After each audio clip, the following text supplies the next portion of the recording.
اگر کوئی سورج خطابت کا اس وقت چمک رہا ہے تو علامہ سلمان اظہری کی شخصیت ہے۔ اس لیے آپ لوگ محبت کے ساتھ ایسے باوقار خطیب کا اور ایسے باوقار مبلغ کا اور ایسے باوقار دائی کا ہم استقبال کرتے ہیں، اور استقبال کے ساتھ پورے ولولے کے ساتھ، پوری جو ہے جوش اور جذبے کے ساتھ، پوری محبت کے ساتھ میں علامہ سلمان اظہری کا ہم لوگ خطاب سنیں گے انشاءاللہ تعالی۔ نعرہ تکبیر اور رسالت سے استقبال کریں۔ نعرہ تکبیر، نعرہ رسالت، عرس محدث اعظم، عرس خواجہ غریب نواز، عرس سرکار کلاں، مسلک اعلیٰ حضرت، مسلک اعلیٰ حضرت حضرت علامہ سلمان اظہری صاحب قبلہ۔ نعرہ تکبیر، نعرہ رسالت۔ یہ بتاؤ، ابھی آپ مجھ سے پیشتر حضرت علامہ سید غلام محی الدین صاحب سے حضرت محدث اعظم ہند رحمۃ اللہ علیہ سرکار کلاں کے متعلق سن رہے تھے، حضرت علامہ مولانا غفران صاحب سے سن رہے تھے۔ یہ بزرگوں کے جو واقعات سنا رہے تھے، تو یہ کیوں سناتے ہیں؟ کہانیاں نہیں ہیں۔ جب ہمارے بچے سنتے ہیں تو ویسا عمل کرنے کا جذبہ بڑھتا ہے۔ عرس اسی لیے منایا جاتا ہے۔ عرس ان بزرگوں کی تاریخ اور سیرت بیان کی جاتی ہے، اور یہ طریقہ اے سنیو ہمیشہ قائم رکھنا، ہمیشہ قائم رکھنا، ورنہ تمہارے بچے صرف گوگل کے شاگرد ہو جائیں گے۔ جو پوچھیں گے یہ مولانا گوگل سے پوچھیں گے، اور بعد میں ان کو ایسا لگنے لگے گا کہ ہم تک دین بھی جو ہے مولانا گوگل نے پہنچایا۔ کل کو کوئی سوٹ بوٹ میں آ کر کے کوئی ڈاکٹر، کوئی پروفیسر ہمارے بچوں کو گمراہ کرے گا اور کہے گا دین تو ہم ہی لوگوں نے پہنچایا۔ نہیں، یہ عرسوں کے ذریعے سے اپنے بچوں کو بتایا کرو دین ہم تک پہنچا ہے تو یہ اللہ کے ولیوں سے پہنچا ہے، ان اللہ کے ولیوں نے اپنے عمل سے پہنچایا ہے، تقریروں سے کم، لیکن اپنے اخلاق سے دین ہم تک پہنچایا ہے۔ میرے عزیزو، یہ اعراس، یہ عرسوں کی تقریبیں ہم صرف اور صرف نیاز کھانے کے لیے نہیں کرتے، بلکہ ان بزرگوں کی سیرت سیکھنے کے لیے۔ آپ کو پتہ ہے پوری دنیا میں یہ رواج ہے، پوری دنیا۔ اب تو موبائل کا زمانہ آ گیا، یہ رواج چھوٹ گیا ہے اکثر لوگوں سے، لیکن پرانے زمانے سے ایک رواج چلتا تھا کہ چھوٹے بچے جو گھر میں ہوتے تھے وہ کہانی سننے کے شوقین ہوتے تھے۔ ہم تو سنتے تھے ہمارے بڑوں سے، ماں بھی کہانیاں سنائی ہیں، باپ بھی سناتے رہے۔ سونے کے وقت بچوں کو کوئی نہ کوئی کہانی سنائی جاتی تھی، کبھی دادی سناتی، کبھی نانی سناتی۔ یہ مشہور تھا رواج۔ اب موبائل کا زمانہ آ گیا، نانی بھی گئی، دادی بھی گئی، بچہ موبائل دیکھتے دیکھتے سو جاتا ہے۔ لیکن یہ کہانی کیوں سناتے تھے؟ سب گھروں میں یہ رواج ہوتا تھا۔ بچے کو سونے سے پہلے کوئی چور پولیس کی کہانی سناتے، کوئی گڑا گڑی کی، کوئی چاند کی، کوئی ستارے کی کہانی، کوئی جنگل کے شیر کی کہانی، سب سناتے۔ لیکن مسلمانوں میں یہ رواج تھا پہلے سے کہ مائیں خالد بن ولید کی کہانی سناتی تھی، مائیں سلطان صلاح الدین ایوبی کی کہانی سناتی تھی۔ اپنے بچوں کو یہ کہانی اس لیے سناتے تھے کہ بچہ بچپن سے جب مجاہدین کی تاریخ سنتا ہے تو جوان ہو کر کے وہ ڈرپوک اور بزدل نہیں بنتا، بلکہ بہادر بن کر کے اسلام کی حقانیت کا اعلان کرتا ہے۔ اس لیے اب یہ عرس جو رکھ رہے ہیں، میں انتظامیہ کو مبارکبادی دیتا ہوں، اشرفی چشتی ایسوسیشن اکھم جو ہے یہاں پر، یہ لوگ اب گھروں میں کہانیاں سنانا چھوڑ دیے ہیں۔ آپ اس طرح جلسے کر کر کے ان کو سناؤ بزرگوں کی باتیں، تاکہ کم از کم ان جلسوں کے ذریعے سے تو ہمارے بچوں تک ہمارے بزرگوں کی تاریخ ٹرانسفر ہوتی رہے گی۔ اللہ تبارک و تعالی ہمیں اپنے بزرگوں کے نقش قدم پر چلائے۔ ایک بات اور میں بتا کر کے آگے موضوع کی طرف بڑھتا ہوں۔ بہت تاخیر سے اب یہ مجھے آپ کے سامنے پیش ہونا پڑا ہے۔ مجھے تو پتہ نہیں، موریشیس کے سلسلے میں بتایا گیا کہ مغرب کے بعد تو یہاں کے لوگ فون بھی نہیں اٹھاتے، جلدی سو جاتے ہیں، جلدی کھاتے ہیں، اچھا معمول ہے۔ لیکن آج تاخیر تک آپ بیٹھے ہیں، میں بھی زیادہ دیر آپ کا نہیں لوں گا۔ جتنی بات ہو سکے جب تک آپ ہضم کر سکیں آپ سنتے رہنا، اور جہاں کسی کو ذرا برابر بھی بیزارگی آئے، اکتاہٹ آئے، دور سے ہاتھ اٹھا دینا، میں سلام کر لوں، بس میں کسی کو پکاتا نہیں۔ ایک بات میرے والد بزرگوار فرمایا کرتے تھے، یہ بہت پتے کی بات ہے، فرماتے، وہ سرکار مفتی اعظم ہند رحمۃ اللہ علیہ کے مرید اور خادم رہے میرے والد، حضور حافظ ملت کے شاگرد، فرماتے کہ جو بزرگ دنیا سے جا چکے ان کی پیروی کرو۔ کیوں؟ اس لیے کہ اب ان کے بھٹکنے یا گمراہ ہونے کا کوئی چانس ہی نہیں،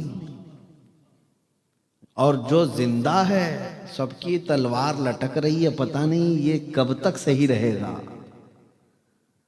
بتایا نہیں جا سکتا۔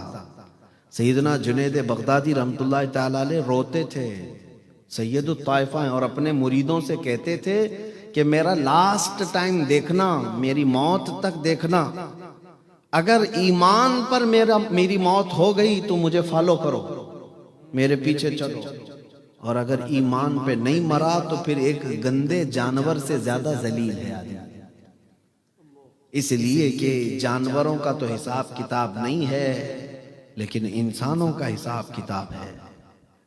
اس لیے جو جا چکے اپنی قبروں میں وہ سیف ہیں، اب وہ نہیں بھٹکیں گے، اب گمراہ ہونے کا چانس نہیں، فتنے جتنے بھی آئیں جھیلنا زندوں کو ہے، اب مردوں کو نہیں ہے، جو جا چکے۔ اسی لیے ہم بزرگوں کا عرس اس لیے مناتے ہیں کہ جو سیف دنیا سے گئے ہیں ان کے طریقے کو اپناؤ، انشاءاللہ تم بھی سیف دنیا سے جاؤ گے، تم بھی اسی طریقے سے دنیا سے انشاءاللہ جاؤ گے۔ اس کو اعلیٰ حضرت فاضل بریلوی رحمۃ اللہ علیہ اپنے شعر میں یوں فرماتے ہیں، یا رسول اللہ تیرے غلاموں کا نقش قدم ہے راہ خدا، تیرے غلاموں کا نقش قدم ہے راہ خدا، وہ کیا بہک سکے جو یہ چراغ لے کے چلے۔ جو حضور پاک صلی اللہ علیہ وسلم کے غلاموں کے راستے پر چلے گا انشاءاللہ العزیز وہ اس روشنی میں اس پوری زندگی کو پار کر لے گا۔ میرے عزیزو، نسبت بڑی چیز ہے۔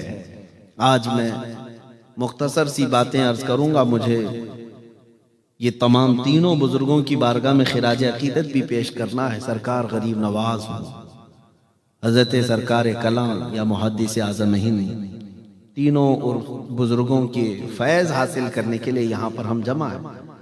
سلطان الہند ہند الولی معین الدین اجمیری رضی اللہ تعالیٰ عنہ، یہ عطائے رسول ان کا لقب ہے، پتہ ہے؟ عطائے رسول، رسول کی عطا۔ اور اب میں ایک بات پوائنٹ کی کہتا ہوں، جو غریب نواز کو نہیں مانتا، ان کو نہیں لینا چاہتا، وہ کیا چیز چھوڑ رہا ہے پتہ ہے آپ کو؟ کیا چیز چھوڑ رہا ہے؟ رسول کی عطا کو چھوڑ رہا ہے، بلکہ قرآن کے خلاف جا رہا ہے۔ قرآن نے کہا ما آتاکم الرسول فخذوہ، قرآن نے کیا کہا؟ جو رسول تمہیں دے دے وہ لے لو۔ ارے ہندوستانی مسلمانوں کو رسول نے غریب نواز دیا ہے، تو ہر مسلمان کو چاہیے کہ وہ دل و جان سے اس معین الدین اجمیری غریب نواز کے مشن کو قبول کرے۔ کیوں؟ اس لیے کہ میرے رسول کی عطا ہے، میرے رسول کی عطا ہے۔ اور یہ آج کتنا بہترین سنگم ہے۔ اب کہ چوچا کے جو دو بزرگوں کا ذکر خیر یہاں ہے، سرکار غریب نواز عطائے رسول ہیں، اور یہ سرکار کلام محدث اعظم ہند آل رسول ہیں۔ اور میرے آقا صلی اللہ تعالی علیہ وسلم نے ارشاد فرمایا، الا ان مثل اہل بیتی کمثل سفینۃ نوح من رکبها نجا ومن تخلف عنها ہلک، او کما قال رسول اللہ صلی اللہ علیہ وسلم۔ اللہ کے رسول صلی اللہ علیہ وسلم فرماتے ہیں، میرے اہل بیت نوح علیہ السلام کے طوفان کی کشتی کے برابر ہے۔ جو اس کشتی میں سوار ہوا وہ بچ گیا، اور جو کشتی میں نہیں بیٹھا وہ ہلاک ہو گیا۔ مسئلہ یہ ہے کہ جو اہل بیت کا دامن پکڑ لیا وہ فتنوں کے زمانے میں بھی محفوظ رہے گا، اور جو اہل بیت سے نفرت کرتا ہے یا بغض رکھتا ہے وہ فوراً ہی ہلاک و برباد ہو جاتا ہے۔ اللہ ہمیں اہل بیت کی محبت ہمیشہ قائم و دائم رکھے۔ میرے عزیزو، سرکار غریب نواز رضی اللہ تعالیٰ عنہ اور یہ تینوں بزرگوں کی ایک مشترکہ بات، کامن بات، جو ہمارے لیے عمل کرنے میں بہت ضروری ہے، عمل کرنا ہمارے لیے آسان بھی ہے۔ دیکھیں آپ کو ایک بات میں بتاؤں، ان کو جو کچھ بھی مقامات ملے کس وجہ سے ملے؟ کس وجہ سے ملے؟ یہ پوری دنیا میں چمکے اور آج تک چمک رہے ہیں، وجہ کیا ہے؟ ایک ہی وجہ ہے، ایک ہی وجہ ہے کہ جو ان کا ہو گیا وہ زمانے کا آقا ہو گیا۔ جو رسول پاک صلی اللہ تعالی علیہ وسلم کا ہوا وہ زمانے کا آقا ہوا۔ غریب نواز ہندوستان اپنا وطن چھوڑ کر کے گھر بنانے نہیں آئے تھے، مائیگریٹ کر کے اپنا محل بنانے نہیں آئے تھے، وہ ہندوستان آئے تھے تو عشق رسول پھیلانے کے لیے آئے تھے، لوگوں کے دلوں کو چمکانے کے لیے آئے تھے۔ اور جب تک انہوں نے یہ کام کیا ہے، دیکھیں 800 سال گزر گئے، آج بھی کام ان کا ٹھنڈا نہیں پڑا، حکومت اب بھی سب کے سینوں پر ویسی ہی جاری ہے۔ محدث اعظم ہند سرکار کلام اعلیٰ حضرت امام اہل سنت، انہوں نے زندگی پر جو کام کیا وہ کیا کیا؟ میرے رسول پاک صلی اللہ تعالیٰ علیہ وسلم کی محبت پھیلانے کا کام کیا۔ اور جب تک بندہ یہ کام کرتا رہے، اللہ اس کے نام کو ہمیشہ زندہ رکھتا ہے۔ اعلیٰ حضرت بریلوی فرماتے ہیں رضی اللہ تعالیٰ عنہ، بے نشانوں کا نشان مٹتا نہیں، مٹتے مٹتے نام ہو ہی جائے گا۔ ہاں، جو بے نشان ان کا نشان مٹتا نہیں، نہ مٹتے مٹتے نام ہو ہی جائے گا۔ سرکار غریب نواز رضی اللہ تعالیٰ عنہ کو غریب نواز کیوں کہتے ہیں؟ میں جو بات کہہ رہا تھا وہ کیا ہے؟ تینوں بزرگوں کی کامن چیز وہ کیا ہے؟ تینوں بزرگوں کی مشترکہ چیز جو آج مجھے آپ کے سامنے کہنا ہے وہ کیا ہے؟ امت مصطفیٰ صلی اللہ علیہ وسلم کی فکر کرنا، یہ آج میرا میسج ہے آپ کے لیے۔ رسول پاک صلی اللہ علیہ وسلم کی امت کا خیال کرنا یہ بزرگوں کی خاص عادت ہے، جس کی وجہ سے ان کو بلند مقامات ملتے ہیں۔ آج امت مصطفیٰ کی فکر نہ کرو گے تو حدیث سن لو، قال رسول اللہ صلی اللہ علیہ وسلم من لم یہتم بامرنا فلیس منا، جس نے میری امت کے بارے میں نہیں سوچا وہ مجھ میں سے نہیں ہے۔ حضور پاک صلی اللہ علیہ وسلم نے فرمایا کہ جو اس حال میں صبح کیا کہ میری امت کے بارے میں کچھ سوچا نہیں، وہ میری امت میں سے نہیں ہے۔ ہر ایک کی ذمہ داری ہے کہ امت مصطفیٰ کی فکر کرو۔ جانتے ہیں ایک دعا ہے جس کے متعلق فرمایا گیا بندہ جب یہ دعا کرتا ہے تو رسول اللہ فرماتے میری شفاعت واجب ہے اس کو۔ وہ دعا کیا ہے؟ اللہم ارحم امت محمد صلی اللہ علیہ وسلم رحمتا عامہ، اللہم اغفر امت محمد صلی اللہ علیہ وسلم مغفرتا عامہ۔ یہ دعا بندہ کوئی بھی کرے، رسول پاک صلی اللہ علیہ وسلم کی شفاعت اس پر ضروری ہو جاتی ہے۔ وہ کیا ہے؟ یہ دعا کرے اے اللہ محمد صلی اللہ علیہ وسلم کی امت پر رحم فرما، عام رحمت فرما۔ دوسری ہے اے اللہ امت محمدیہ کی عام بخشش فرما دے۔ بتائیے دعا تم حضور کی امت کے لیے کر رہے ہو اور رسول راضی ہو رہے ہیں۔ رسول پاک صلی اللہ علیہ وسلم کی رضا اگر حاصل کرنا ہے امت کی فکر کرو۔ امت پوری دنیا میں آج لوگ جس طرح سے آج امت کے احوال کو اگنور کر رہے ہیں، کیئرلیس جس کو کہتے ہیں، کسی کو خیال نہیں، سب اپنوں میں مصروف ہیں، یہ امت کی خاصیت نہیں ہے، یہ امت کی خاصیت نہیں۔ قرآن میں اللہ نے اپنے رسول کی جو صفت بیان کی کیا ہے؟ لَقَدْ جَاءَكُمْ رَسُولٌ مِّنْ أَنفُسِكُمْ عَزِيزٌ عَلَيْهِ مَا عَنِتُّمْ۔ میں نے آیت یہ پڑھی، اللہ فرماتا ہے اے لوگو تمہارے پاس ایسا رسول آیا جس کو تمہارا تکلیف میں پڑنا گوارا نہیں۔ تم اگر تکلیف میں آ گئے تو رسول کو برداشت نہیں ہوتا، اور اس رسول کو اللہ فرماتا حریص علیکم بالمؤمنین، وہ صرف تمہارے ایمان کی طلب رکھتے ہیں، رؤوف الرحیم، نہایت نرم دل والے، رحم کرنے والے رسول تمہارے پاس آئے۔ وہ ہمیشہ امت کی فکر میں رہ گئے، امت کی فکر میں رہ گئے، اور جو آج بھی امت کی فکر کرتا ہے رسول اس سے راضی ہو جاتے ہیں۔ میرے آقا صلی اللہ علیہ وسلم اس سے راضی ہوتے ہیں۔ غریب نواز پوری زندگی حضور کی امت کی خدمت کرتے رہے، 90 لاکھ لوگوں کو کلمہ پڑھایا، تو کیا رسول ان سے راضی نہیں ہوں گے؟ امت کی فکر آج کرو گے، تم چل کر کے جاؤ، کسی ایک کو بھلائی کا حکم دے دیا، برائی سے کسی ایک نوجوان کو روک لیا، تم سے اللہ کے رسول راضی ہو جائیں گے۔ بہت سارے لوگ مجھ سے وظیفہ پوچھتے ہیں، اللہ کے رسول کا دیدار کرنا ہے، رسول پاک صلی اللہ تعالیٰ علیہ وسلم کو خواب میں دیکھنا ہے، کیا آپ کی تمنا نہیں ہے؟ کون سا ایسا مسلمان ہے جس کی تمنا نہ ہو؟ وہ حسین چہرہ دیکھیں، وہ گلابی رنگت کو دیکھیں، ایک بار اس جمال مصطفیٰ کو دیکھیں تاکہ دنیا کا حسن و جمال پھیکا پڑ جائے، ایک بار آنکھوں میں وہ حسن بس جائے تو پھر دنیا کیا چیز ہے۔ جب جبرائیل امین کہتے ہیں آفاق ہا گردیدام بسیار خوبا دیدام، لیکن یا رسول اللہ تو چیزیں دیگری، کون کہہ رہے ہیں؟ سید الملائکہ جبرائیل امین، وہ کہتے ہیں اے رسول پاک میں نے پوری کائنات کو دیکھا ہے، سب جگہ گھوم لیا اور بڑے اچھے اچھے لوگوں کو دیکھ لیا، لیکن اے اللہ کے رسول آپ چیز ہی الگ ہے، لیکن تو چیزیں دیگری۔ اور حسان بن ثابت نے کیا کہا؟ وَأَحْسَنُ مِنْكَ لَمْ تَرَ قَطُّ عَيْنِي وَأَجْمَلُ مِنْكَ لَمْ تَلِدِ النِّسَاءُ، یا رسول اللہ آپ سے زیادہ حسین میری آنکھوں نے کسی کو دیکھا ہی نہیں، بلکہ آپ سے زیادہ خوبصورت کسی ماں نے جنا ہی نہیں۔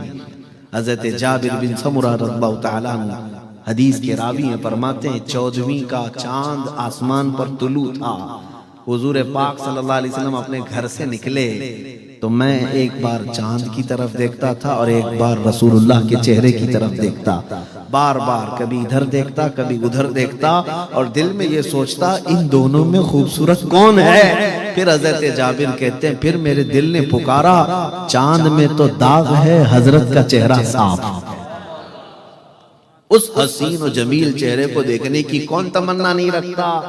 لیکن کون سا وظیفہ میں آپ کو دوں؟ روزانہ درود پڑھو، روزانہ سبحان اللہ پڑھو، روزانہ الحمدللہ پڑھو، درود اکبر۔ بہت سارے لوگ وظیفے کرتے ہیں، لیکن سب سے آسان وظیفہ جبرائیل امین بھی جانتے ہیں کہ اللہ کے رسول کو راضی کرنا ہو، ایک ہی وظیفہ، ان کی امت کی بات کرو وہ جلدی راضی ہوتے ہیں، ان کی امت کی بات کرو وہ جلدی راضی ہوتے ہیں۔ کیوں؟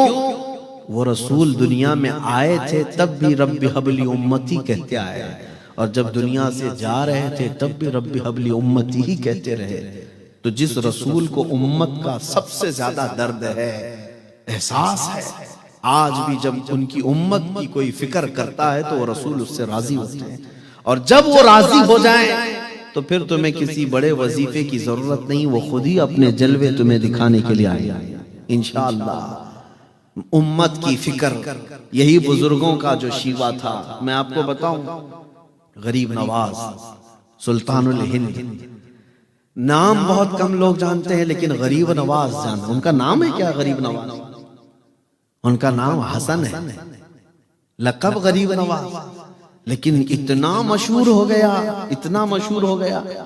محدث اعظم ہند فرماتے ہیں سرکار غریب نواز کے متعلق، تیرے در کی یہ کرامت بارہا دیکھی، تیرے در کی یہ کرامت بارہا دیکھی، غریب آئے اور ہو گئے غریب نواز۔ یعنی لوگ جو غریب آئے تھے وہ خود ہی غریب نواز ہو گئے، دوسروں کو نوازنے والے ہو گئے۔ تو غریب نواز جو لقب ہے یہ کیوں آپ کو کیوں دیا گیا؟ الگ الگ روایات ہیں۔ میں نے ایک روایت جو بزرگوں سے سنی وہ آپ کے حوالے کر رہا ہوں کہ آپ کے پیر و مرشد عثمان ہارونی رحمت اللہ تعالی علیہ بیٹھے ہوئے تھے، اور غریب نواز کے جو ہم اثر دوسرے علماء تھے جو خواجہ عثمان ہارونی کے شاگرد تھے، غریب نواز کے ساتھی، عبادت میں سب بڑے بڑے پہنچے ہوئے تھے۔ ایک دن پیر و مرشد سب کا ٹیسٹ لے رہے تھے، امتحان، تمہارے مجاہدے، تمہاری عبادتیں کہاں تک پہنچی۔ اس میں ایک بزرگ سے کہا کہ تم کیا کر سکتے ہو؟ اس بزرگ نے اپنے مسلح سے نیچے ہاتھ ڈالا اور کچھ ہیرے جواہرات نکال کر خواجہ عثمان ہارونی کے پاس رکھا، کہا حضور دنیا کی دولت جب چاہے اٹھا کر کے میں یہاں پھینک دوں۔ کسی ایک بزرگ نے موتیاں نکال کر کے رکھ دی، کوئی سونا نکال کر کے دکھایا۔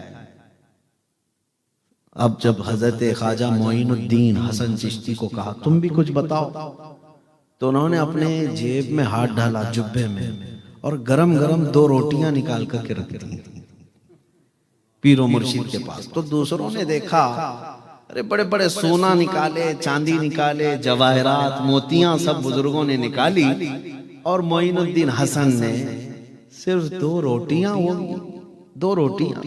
ابھی یہ 2 سب کے بارے میں بات چلی رہی تھی کہ دروازے پر ایک فقیر آیا۔ فقیر آیا اور کھٹکھٹایا اور کہا کہ اے اللہ والو، میں بھوکا ہوں، مجھے کچھ دے دو، مجھے کچھ کھلاؤ۔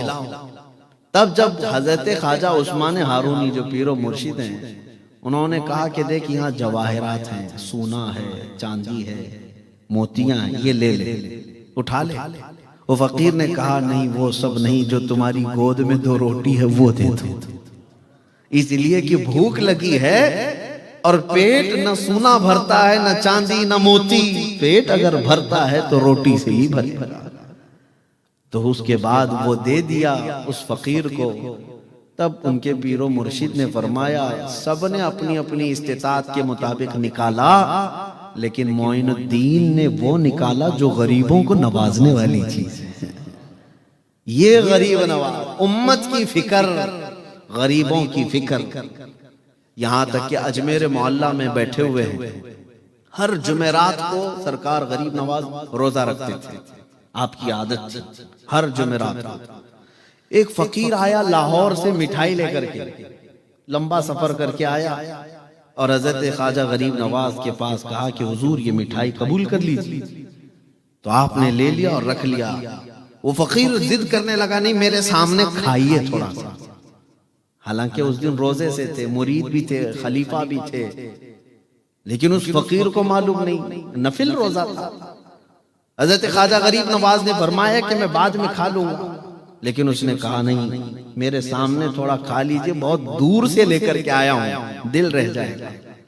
حضرت نے اس مٹھائی کو کھولا اور کھا لیا، لیکن وہ جو موجود تھے خلفاء مریدین وہ تعجب کرنے لگے، سرکار غریب نواز روزے سے تھے اور مٹھائی کھا لی ہے، یا آج روزہ نہیں تھے آپ؟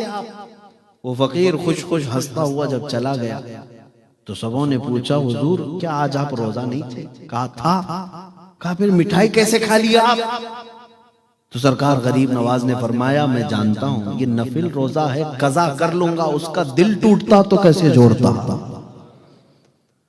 روزہ قضا ہو جائے گا، لیکن امت محمدیہ کے ایک فقیر کا دل توڑنا اچھا نہیں۔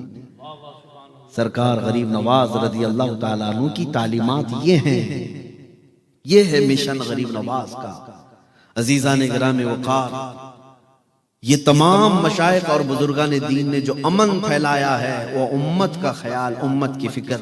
مجھے بتاؤ موریشس میں رہنے والے لوگ علامہ عبدالعلیم صدیقی میرٹھی رحمت اللہ علیہ کو آج بھی یاد کرتے ہیں، شاہ احمد نورانی رحمت اللہ علیہ کو آج بھی یاد کرتے ہیں، بڑے بڑے مشائخ جو یہاں آ کر کے گئے ان کو آج بھی یاد کرتے ہیں۔ ان کا کیا رکھا ہوا تھا یہاں پہ؟ ان کی سسرال تھی یہاں پہ، ان کی ننیال تھی، ددیال تھی، کیا تھی یہاں پہ؟ وہ بزرگان دین جو اتنا لمبا لمبا سفر کر کے تمہارے درمیان آئے اور اسلام تمہارے درمیان پھیلا کر کے گئے، صرف اس لیے کہ انہیں رسول اللہ کی امت کی فکر تھی۔ امت مصطفیٰ کی جب تک فکر کرتے رہو گے میرے آقا نوازتے رہے۔ میں آج ہی کہہ رہا تھا کیا نوازش ہوتی ہے؟ ہاں مبلغ اسلام علامہ عبدالعلی میرٹھی رحمت اللہ علیہ پوری دنیا بھر کا سفر کیے، کتنی ایسی جگہ ہیں جہاں پر آپ نے مسجد کی بنیاد رکھی، سب سے پہلے وہاں کوئی مسجد بھی نہیں رہی، اسلام انہوں نے لوگوں میں دیا، لیکن جب اخیر عمر میں مدینہ شریف پہنچے تو بارگاہ رسالت مآب میں یہی عرض کیا کہ مجھے دنیا سے اجر نہیں، اے گنبد خضرا کے مکین تجھ سے مدد کی طلب ہے، آپ سے اجر کی تمنا ہے۔ اور رسول پاک صلی اللہ علیہ وسلم نے اجر کیا دیا؟ عبدالعلیم صدیقی میرٹھی کو مدینے میں وفات دیا، ام المومنین عائشہ صدیقہ کے پہلو میں دفن بھی ہوا۔ ابھی کچھ بولنے کے لیے، گفتگو کرنے کے، ابو جہل بدماش اس کے گنڈے ساتھی وہاں موجود تھے، کھڑے ہو گئے، ہنگامہ کیا اور حضور پاک صلی اللہ تعالیٰ علیہ وسلم کو پکڑ کر کے کھینچا۔ ابو جہل نے مارا بھی، رسول پاک صلی اللہ علیہ وسلم پر ہاتھ اٹھایا۔ نبی پاک صلی اللہ تعالیٰ علیہ وسلم کو اس دن قریش کے لوگ اور بھی تھے، کسی نے کچھ کہا نہیں۔ حضور وہاں سے حرم شریف سے باہر نکل کر کے آئے اپنے گھر کی طرف۔ یہ وہ دور ہے جب رسول اللہ کے چچا امیر حمزہ ابھی ایمان لائے نہیں تھے۔ امیر حمزہ ایمان لائے ہوئے نہیں تھے، لیکن پہلوان آدمی تھے، مکہ والے ڈرتے تھے ان سے۔ وہ شکار کے لیے گئے تھے، شکار سے واپس آ رہے تھے، راستے میں کسی نے پکڑ کر کہا، حمزہ آج تمہارے یتیم بھتیجے محمد کو ابو جہل نے مارا پیٹا ہے اور کوئی بچایا نہیں۔ تو رشتہ داری کی جو غیرت تھی وہ جاگ گئی، کہا اس کی ہمت کیسے ہوئی کہ محمد کی طرف ہاتھ اٹھائے۔ یہ کون کہہ رہے؟ حمزہ کہہ رہے۔ اور گھر نہیں گئے، رسول پاک کے پاس نہیں گئے، سیدھے حرم شریف میں آئے۔ دیکھا تو خبیث مردود ابو جہل بیٹھا ہوا تھا، ٹھٹا مار کر ہنس رہا تھا لوگوں کے درمیان۔ اس مجمع میں سے جا کر کے ابو جہل کو پکڑ کر کے کھینچا، لائے حمزہ، امیر حمزہ، اور اس کو ہاتھوں سے اور لاتوں سے خوب گھونسے مارا، اور اس کے بعد کہا، خبردار، کیا تو نے یہ سمجھ لیا کہ محمد کے سارے رشتہ دار مر گئے؟ کبھی اگر محمد کی طرف اس کے بعد آنکھ بھی اٹھایا تو میں آنکھ پھوڑ دوں گا۔ میں اپنے بھتیجے محمد کا کفیل ہوں صلی اللہ علیہ وسلم۔ یہ ابو جہل کو مارا پیٹا، محبت تھی بھتیجے کی، لیکن ایمان نہیں تھا، ایمان لائے ہوئے نہیں تھے۔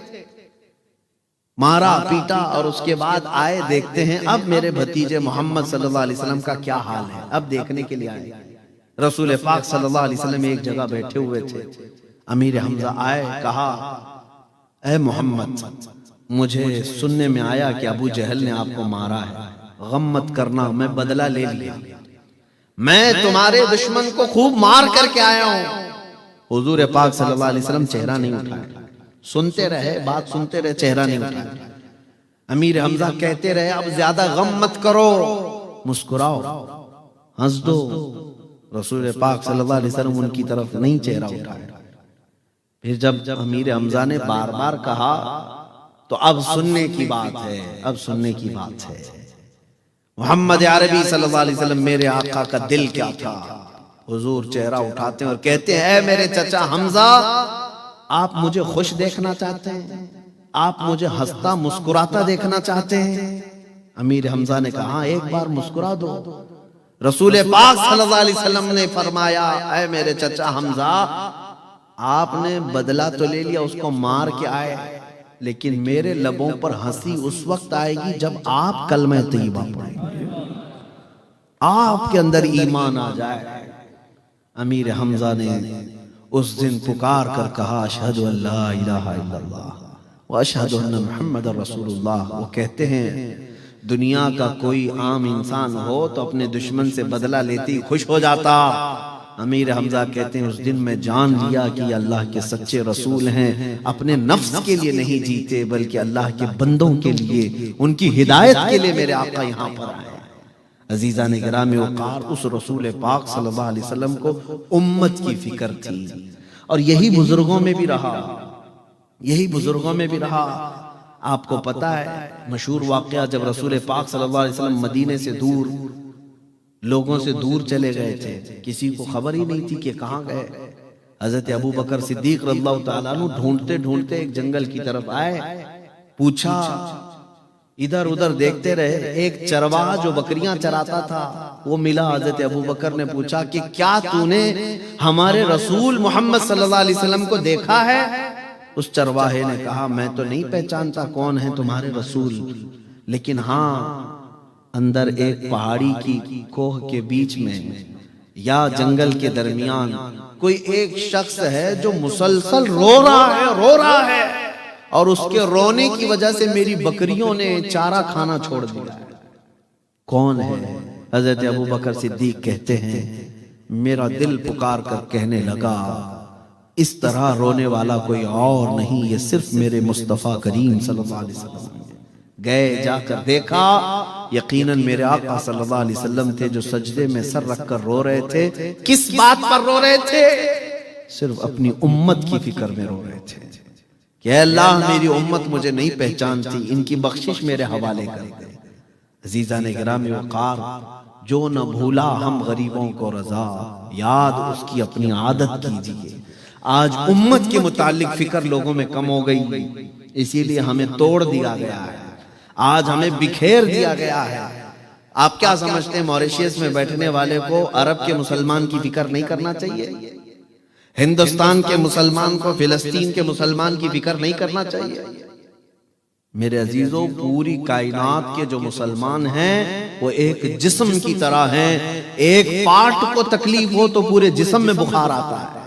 میرے آقا صلی اللہ علیہ وسلم نے فرمایا ہر ایک کے دل میں یہ فکر ہو، ہر ایک کے دل میں یہ احساس ہو، چاہے جتنی بھی دور رہتا ہے وہ کالا ہے کہ گورا ہے، ناٹا ہے کہ لمبا ہے، لیکن ہے تو میرے رسول کا امتی.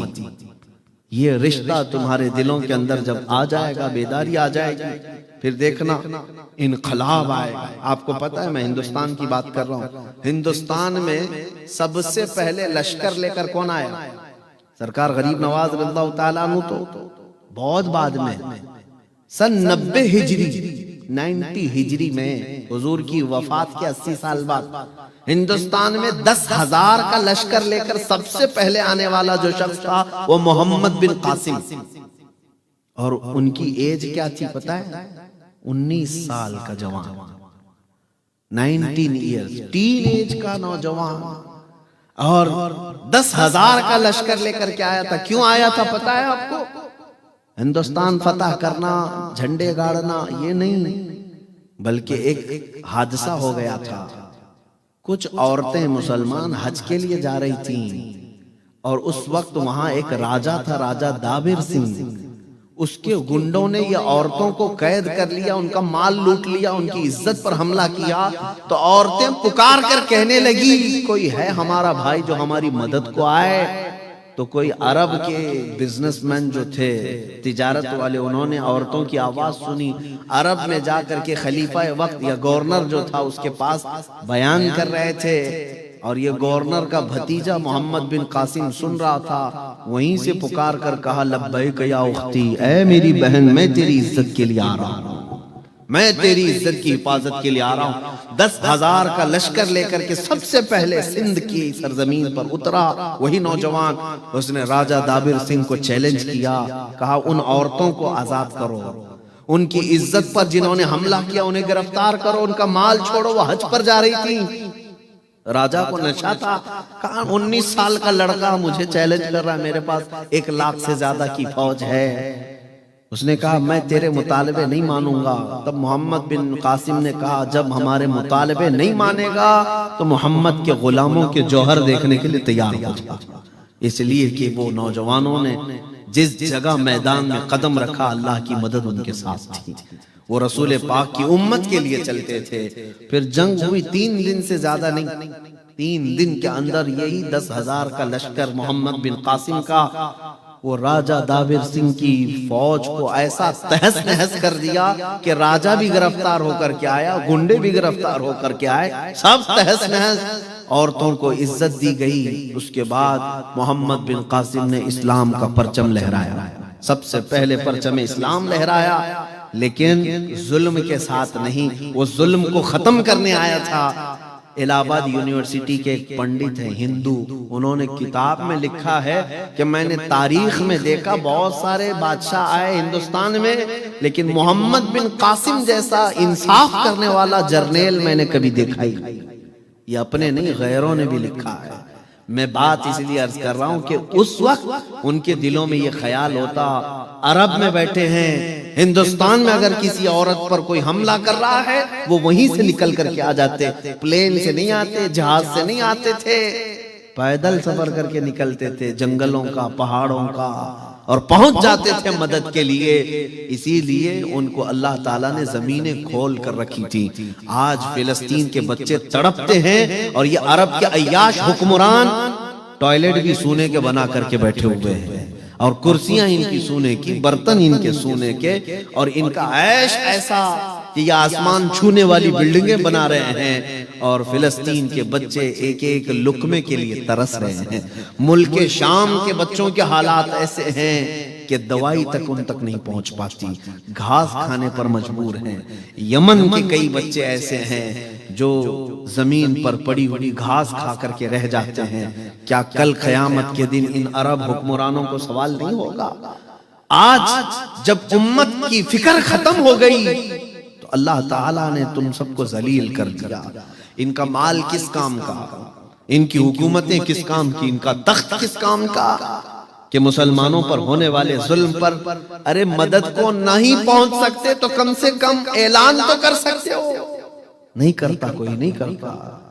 انہیں بات کرنے کو تک کی آج تمیز نہیں ہے.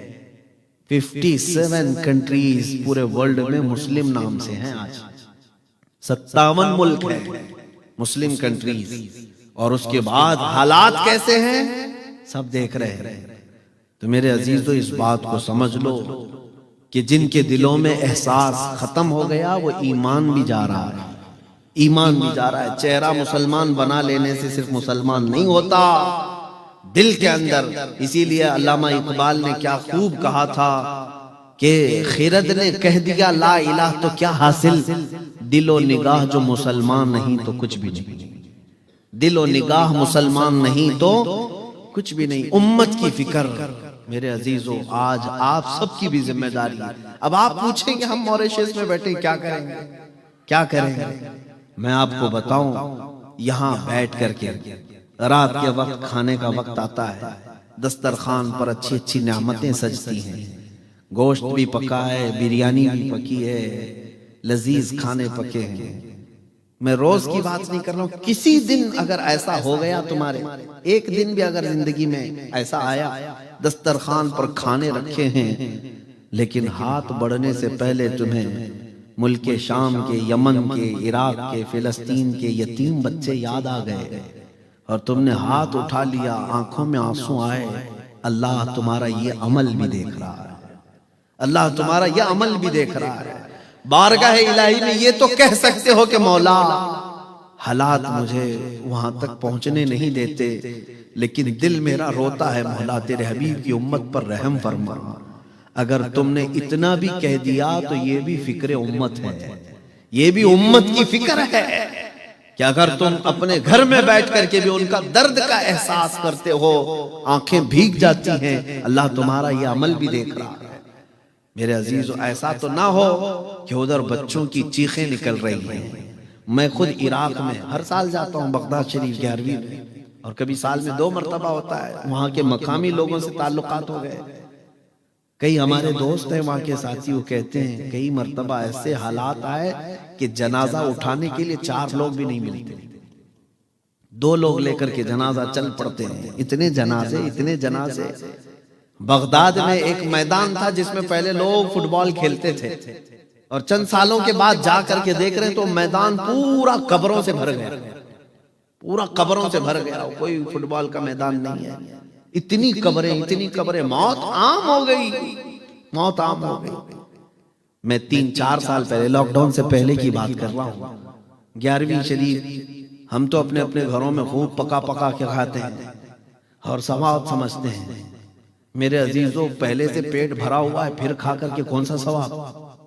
انٹرٹین کرتے ہو نیاز کے نام پر. ہاں کھانا کھلانا ثواب ہے، لیکن کس کو؟ جس کے گھر میں پہلے سے کھانا بنتا ہے اسی کو کھلا کے ثواب. اس تک ہمارا کھانا ہی نہیں پہنچتا جس کے گھر میں روٹی بھی نہیں بنتی. غریب اور مسکین کو کھلانے کا حکم اسلام میں ہے، پیٹ بھرے ہوئے لوگوں کے لیے نہیں ہے. ان کا تو پہلے سے پیٹ بھرا ہے، ان کے پاس کھانا پہلے سے ہے. ہمارے نیاز کا سسٹم کیا ہے، لنگر کا سسٹم کیا ہے؟ سارے وہی لوگ کھاتے ہیں جن کے گھر میں 4 ٹائم کھانا بنتا ہے اور نیاز کھاتے ہیں. اور نیاز کرنے والے سمجھتے ہیں بہت ثواب کا کام ہے، بہت ثواب کا کام ہے. میرے عزیزو ثواب کا کام سرکار غوث اعظم عبد القادر جیلانی رضی اللہ تعالیٰ عنہ فرماتے ہیں سب سے نیک کام بھوکوں کو کھلانا، ننگوں کو پہنانا.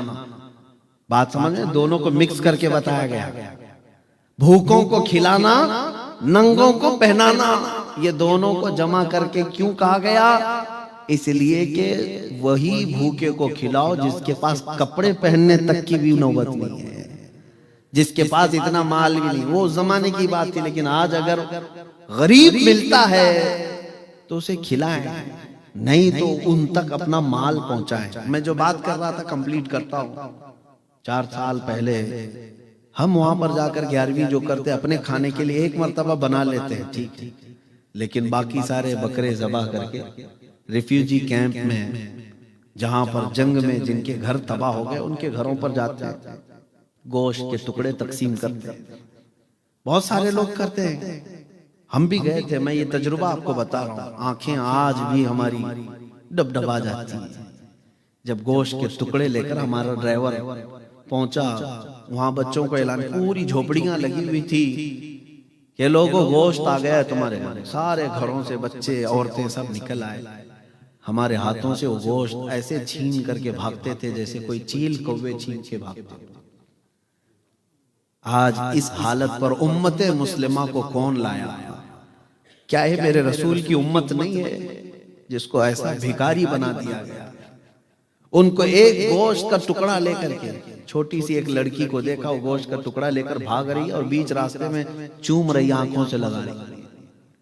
گوشت کا ایک ٹکڑا 1.5 کلو کا ہوگا، آدھا کلو کا ہوگا۔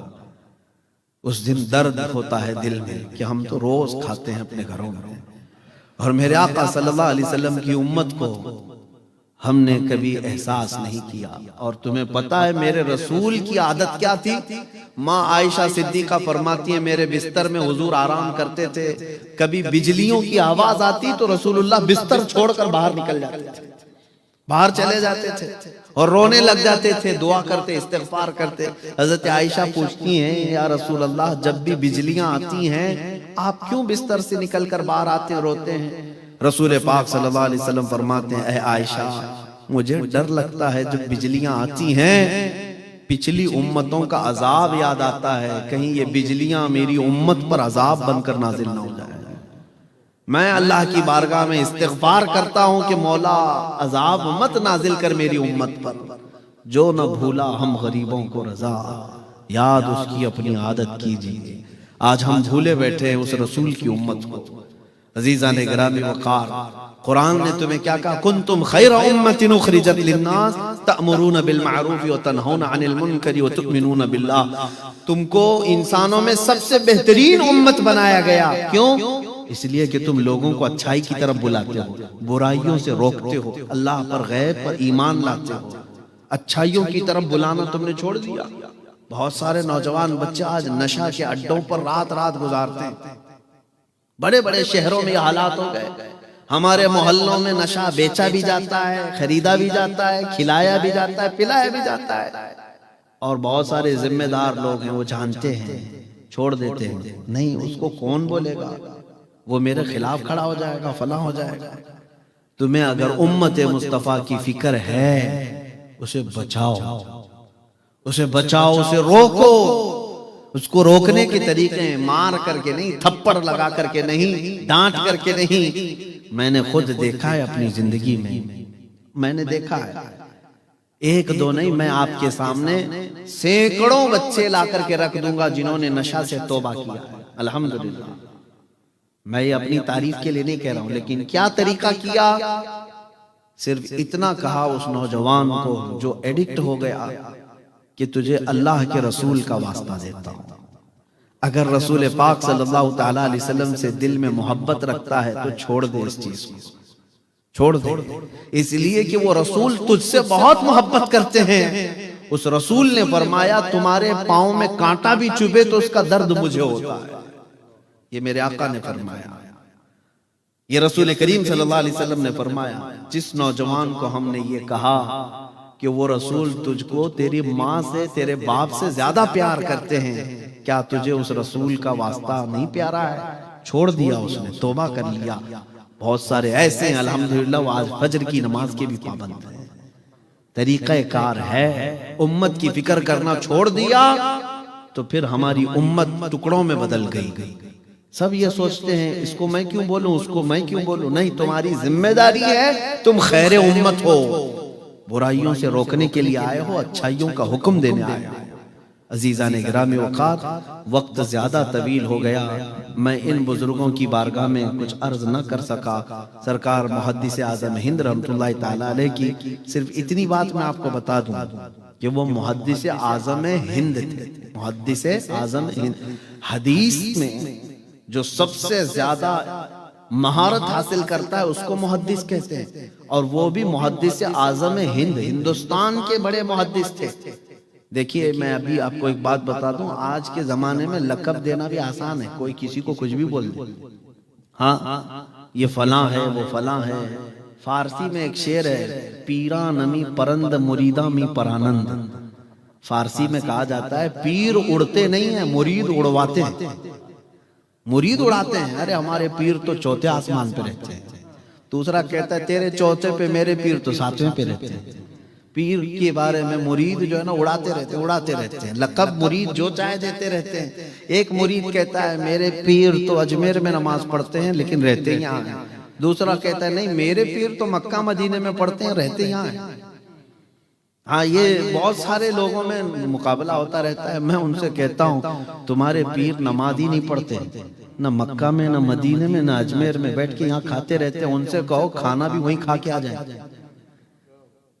ہاں میرے عزیزوں، میں یہ بات اس لیے کہہ رہا ہوں کہ پیروں کو لقب دینے میں بہت آسان ہے، مرید جو چاہے لقب دے دیں گے، لیکن محدث اعظم ہند کو لقب کس نے دیا؟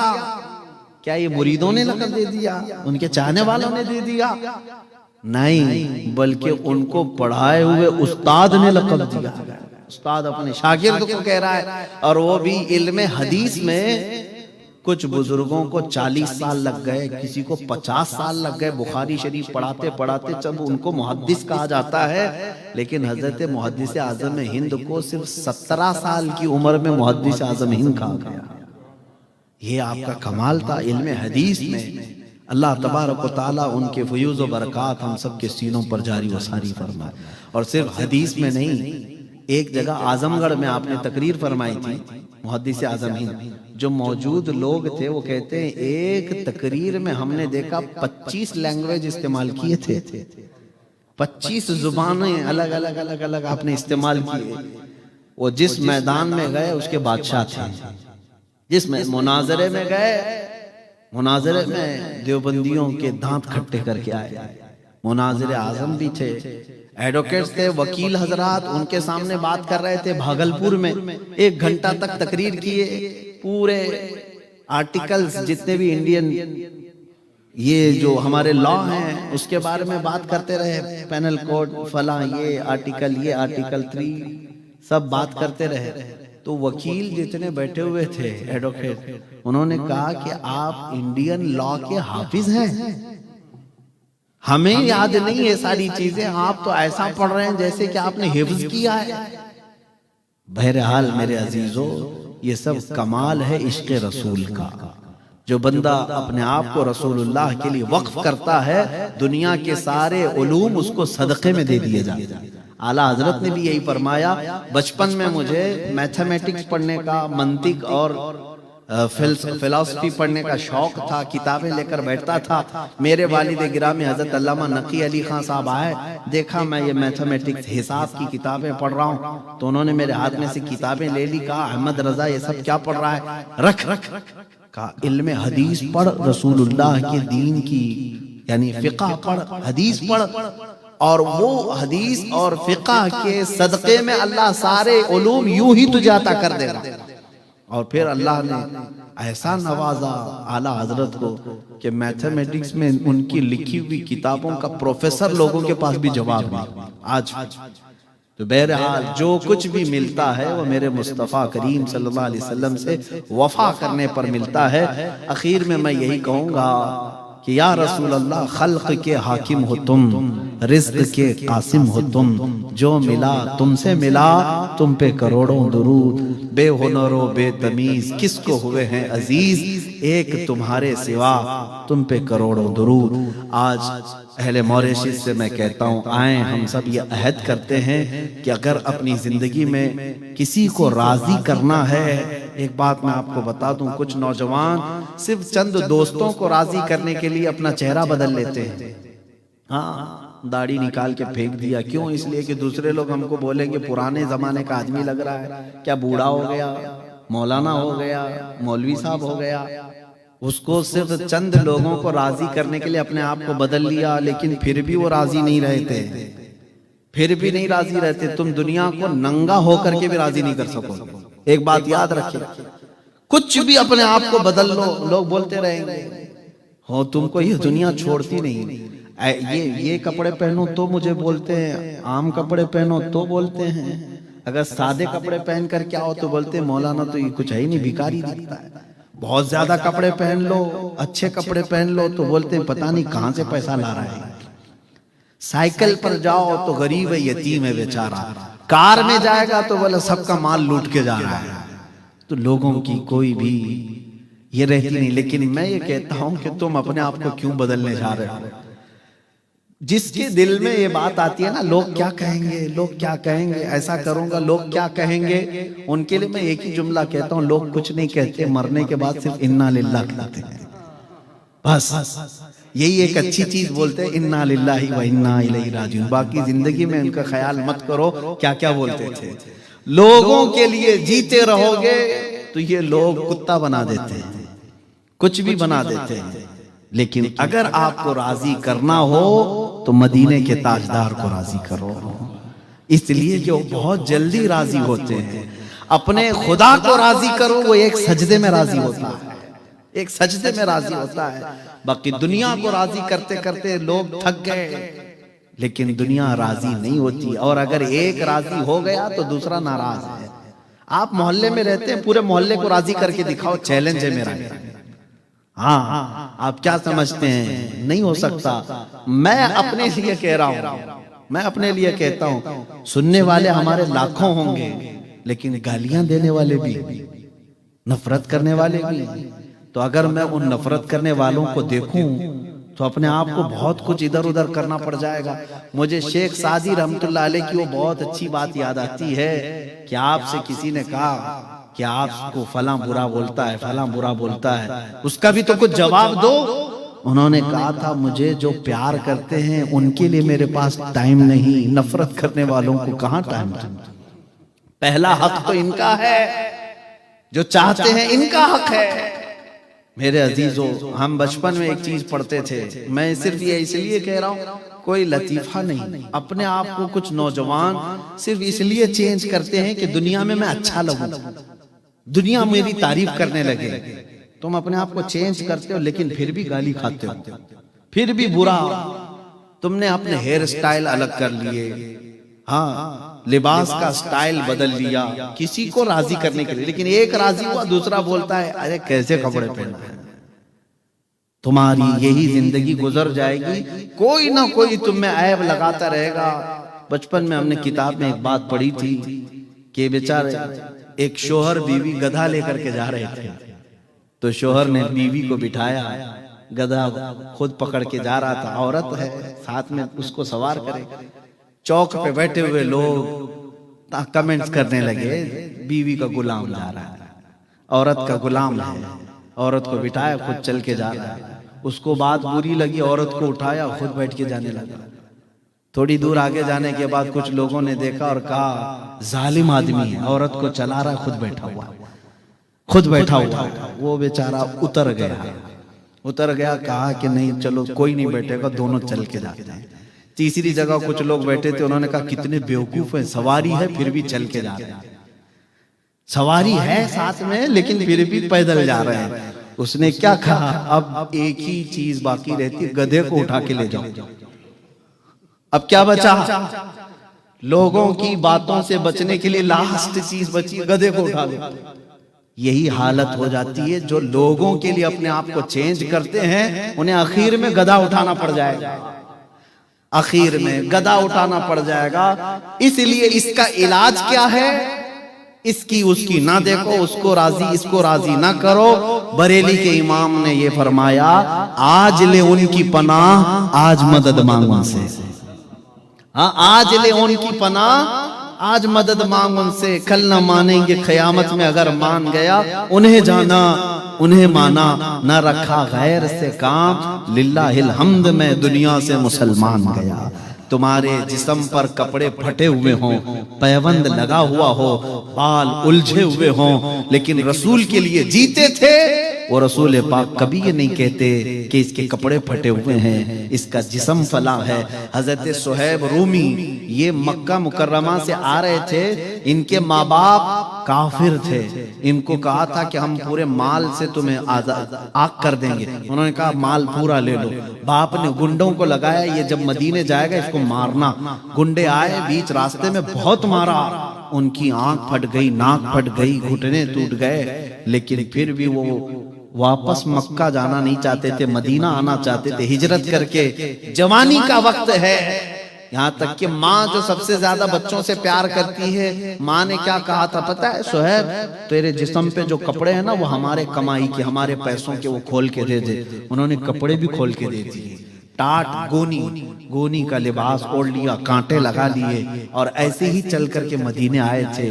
کتنا لمبا سفر کر کے جب مدینے پہنچے، صحابہ کہتے ہیں رسول پاک صلی اللہ علیہ وسلم مسجد نبوی سے نکل کر کے گردن اونچی کر کر کے کسی کا انتظار کر رہے تھے۔ صحابہ نے پوچھا یا رسول اللہ کوئی قافلہ آ رہا ہے؟ حضور نے فرمایا نہیں، میرا دیوانہ آ رہا ہے، میرا ایک دیوانہ آ رہا ہے۔ جب لوگوں نے دیکھا وہ دیوانہ کون تھا، وہ حضرت صہیب تھے۔ جب وہ قریب آئے، میرے آقا صلی اللہ علیہ وسلم نے سب سے پہلے کیا کیا؟ ان کو سینے سے سینہ لگایا اور اپنی چادر اٹھا کر ان کو پہنا دیا۔ اور جانتے ہیں حضرت صہیب زندگی بھر پھر اس چادر کو کبھی ہٹاتے نہیں تھے۔ جب ان کی موت قریب آئی تب لوگوں کو اعلان کیا، اے لوگوں میرے جسم پر کچھ ہو یا نہ ہو، میری قبر بھی یہ چادر ضرور ہونی چاہیے، اس لیے کہ جب میری ماں نے میرے کپڑے لے لیے تھے، اس وقت اگر مجھے کسی نے کپڑے پہنائے ہیں تو تاجدار مدینہ کی ذات ہے۔ جس کو دنیا چھوڑ دیتی ہے اس کو میرے رسول اپناتے ہیں، جس کو دنیا ٹھکرا دیتی ہے اس کو میرے رسول گلے لگاتے ہیں۔ اسی لیے شاعر نے کیا ہی اچھا کہا، لگاتے ہیں اس کو بھی سینے سے آقا جو ہوتا نہیں منہ لگانے کے قابل، جو ہوتا نہیں منہ لگانے کے قابل۔ اسی لیے میری ریکویسٹ اپیل یہی ہے، دنیا کو راضی کرتے کرتے تم بوڑھے ہو جاؤ گے، یہ دنیا کبھی راضی نہیں ہوگی۔ راضی کرنا ہو تو تاجدار مدینہ کی ذات کو راضی کرو، اور وہ بہت جلدی راضی ہوتے ہیں، اور ان کو راضی کرنے کا سب سے بہترین کام یہ ہے، آج سے عہد کرو جو سیدہ فاطمہ الزہرا نے کہا تھا، ان کی بیٹی نے کہا تھا۔ آپ کو میں نے واقعہ ادھورا چھوڑ دیا، حضور سجدے میں رو رہے تھے مدینے میں، کسی کے اٹھانے سے اٹھتے نہیں تھے۔ حضرت فاطمہ الزہرا نے آ کر کیا کہا تھا حضور پاک صلی اللہ علیہ وسلم سے، اے میرے ابا جان آپ سر اٹھا لیں، آپ کی بیٹی فاطمہ جب تک زندہ رہے گی کوئی رات سوئے گی نہیں، ہر رات آپ کی امت کی بخشش کی دعا کرے گی۔ رسول پاک راضی ہو گئے، اللہ کے رسول راضی ہو گئے۔ کیا بات کیا؟ امت کی دعا کروں گی۔ سیدہ فاطمہ الزہرا امت کی بخشش کی دعا کرتی رہی، میرے آقا راضی ہو گئے۔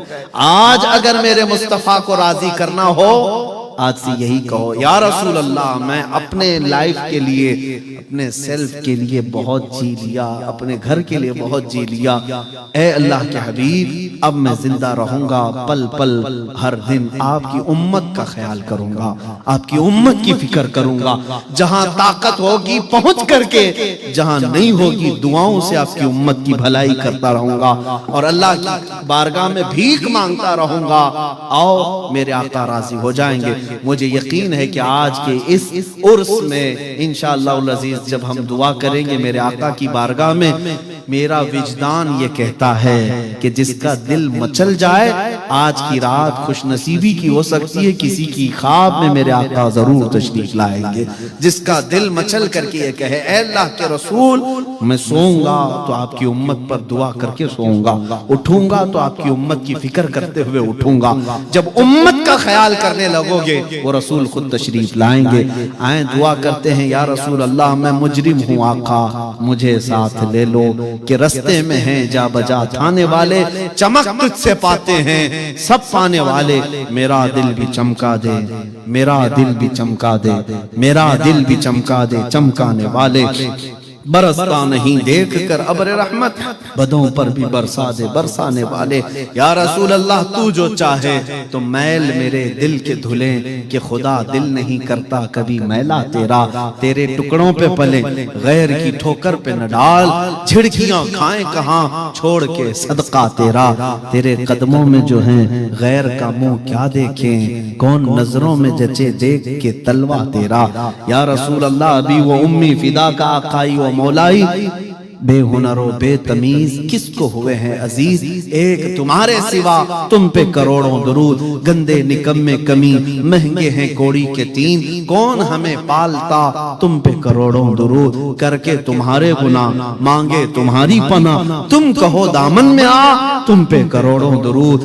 گرچہ ہیں بے حد قصور تم ہو عفو و غفور، بخش دو جرم و خطا تم پہ کروڑوں درود۔ شافی و نافی ہو تم، وافی و کافی ہو تم، درد کو کر دو دوا تم پہ کروڑوں درود۔ آنکھ عطا کیجئے اس میں ضیاء دیجئے، جلوہ قریب آ گیا تم پہ کروڑوں درود۔ یا رسول اللہ دل بے قرار ہے بے چین ہے، دل کرو ٹھنڈا میرا، وہ کفے پا چاند سا سینے پہ رکھ دو ذرا تم پہ کروڑوں درود۔ یا رسول اللہ تم ہو حفیظ و مغیث، کیا ہے وہ دشمن خبیث، تم ہو تو پھر خوف کیا تم پہ کروڑوں درود۔ کام وہ لے لیجئے تم کو جو راضی کرے، ٹھیک ہو نام رضا تم پہ کروڑوں درود۔ وآخر دعوانا الحمدللہ رب العالمین۔ السلام علیکم۔ یا اللہ یا رحمان یا رحیم، دل مارا کن مستقیم، بحق ایاک نعبد و ایاک نستعین۔ مالک و مولا پروردگارہ کریمہ کار سازا، جو کچھ پڑھا ہے اس کو اپنی بارگاہ میں قبول فرما۔ یہاں پر جو کچھ بھی ذکر خیر ہوا، نعت و منقبت، تلاوت قرآن، ان سب کا ثواب تیرے حبیب پاک صلی اللہ علیہ وسلم کی بارگاہ میں نظر قبول فرما۔ نبی کریم صلی اللہ علیہ وسلم کے صدقے و توسل تمام انبیاء کرام علیہم السلام، خلفاء راشدین، صحابہ کرام، صحابیات، ازواج مطہرات، بنات طیبات، شہداء کرام، صالحین، ائمہ مجتہدین، جملہ اولیاء کرام، تمام مومنین مومنات، مسلمین مسلمات کی روحوں کو نظر کیا قبول فرما۔ خصوصاً پیران پیر غوث اعظم عبد القادر جیلانی رضی اللہ تعالیٰ عنہ، سرکار غریب نواز رضی اللہ تعالیٰ عنہ، اعلیٰ حضرت امام اہل سنت، خصوصاً سیدی سرکار کلام اشرف میاں اعلیٰ حضرت رحمت اللہ علیہ محدث اعظم ہند کچوچوی رضی اللہ تعالیٰ عنہ اجمعین کی روحوں کو نظر کیا قبول فرما۔ اور یہاں پر حاضرین جتنے بھی ہیں اور ہمیں ہمارے خاندانوں میں ہمارے والدین، آبا و اجداد، رشتہ داروں میں جو انتقال کر چکے، ان سب کی قبروں میں اس کا ثواب پہنچا دے۔ اے اللہ ہم سب کی اس حاضری کو ہمارے گناہوں کا کفارہ بنا دے، ہماری نجات کا ذریعہ بنا دے۔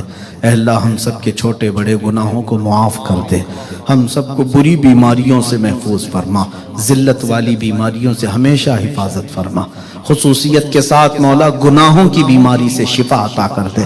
ہمارے دلوں کو، ہمارے سینوں کو تیرے حبیب پاک کی محبت کے لیے کشادہ فرما دے، ہماری آنکھوں میں عشق رسول کا نور عطا فرما، ہمارے دلوں میں محبت مصطفیٰ کا سرور عطا فرما۔ اے رب کریم احسن الخالقین، ہماری ماؤں، بہنوں، بچیوں، بیٹیوں، بہووں، بیویوں سب کو ہم نے تیرے حوالے کر دیا، ان کی عزتوں کی تو حفاظت فرما، ان کی گودوں میں نیک و صالح اولاد عطا فرما، قیامت تک ہماری نسل میں عاشقان مصطفیٰ ہماری نسل میں، ہماری اولاد میں بدعقیدہ اور گمراہ گستاخ ہونے سے محفوظ فرما لے۔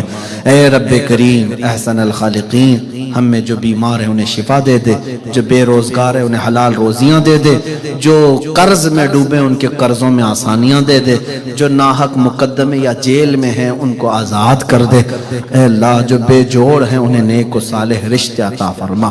اخیر میں اتنی التجا ہے مولا، نہ جانے یہ آنکھیں کب ہمیشہ کے لیے بند ہو جائیں، ان آنکھوں کے بند ہونے سے پہلے تیرے حبیب پاک کے چہرے کی زیارت نصیب فرما۔ ان اللہ و ملائکتہ یصلون علی النبی یا ایھا الذین آمنوا صلوا علیہ وسلموا تسلیما۔ اللہم صل علی سیدنا محمد وعلى آل سيدنا محمد وبارك وسلم۔